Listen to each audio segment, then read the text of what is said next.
Elimizge geldiniz. Ben şu ulu tribunada turup şu ağayımızga söz vereyim. Ondan sonra Жол Kenşi deputatı bizim özün ağamız İkram Tabek İkram. Assalamualaikum, hormatlı depeslerim, hormatlı tuğanlar. Allah'a çek şükürler bolsun. Bugün ушундай жаркыраган майрам күнү сиздер менен жолугушуп отурабыз. Ушул жерде мына 27 жыл болуптур. 27 жылдын ичинде футбол уюшуп, бүгүнкү күнү 81-жылкы жигиттердин ушу иш-чараны өткөзүп атканга, буларга дагы иштерине ийгилик каалап кетем.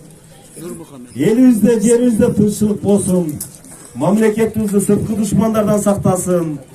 Элибизди жаман апат, жаман орундан Алла Таалам сактасын. Ар дайым денсаулыктуу болгула.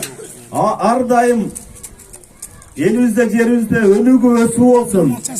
Ушундай ар дайым футбол ойноп, спорт менен машыгып, ар дайым денсаулыктуу болгонуңарды каалайм. Молчулук, токчулук болсун. Жана ушул жерде эртеңки орозо майрамыңыздар менен да куттап кетем. Ар бирибизден кармаган орозобузду кабыл этип, бул дагы бир 100 жылда бир келе турган Нооруздан кийин орозо бардыгы бир малда келип атат да.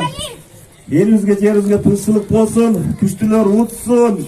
Ар дайым ушундай жакшы күндөрдө жолугалы. Мына жерде жакшы футболисттерибизди элдерибизге сонун бир өзүнүн себепчиликтерин көрсөтүп атты. Молодец балдар. Биз дагы мына ушул жерде ойноп 74-жылкылар 4 жыл чемпион болгонбуз. Ылайда жыгылып дагы футбол ойногонбуз да. Ар дайым ушуну бекем туткула. Кудай кааласа мен бул жерде жана сүйлөшүп кеттим. Мен Бишкекке барып бир заказ кылып, жанагы уткан командага уткан болуп мындай кете турган бир чоң бир кубок кылып берейин деп атам. Ким мындай эстафета болуп кете берет да, ким утса кала берет. Болбосо переходящий болуп өтө бере турган кылып бир жакшы бир кубок жасап берем, Майрамыңыздар менен. Рахмат. Bizde şu izleseniz ayrımları, ardaklı insanlarda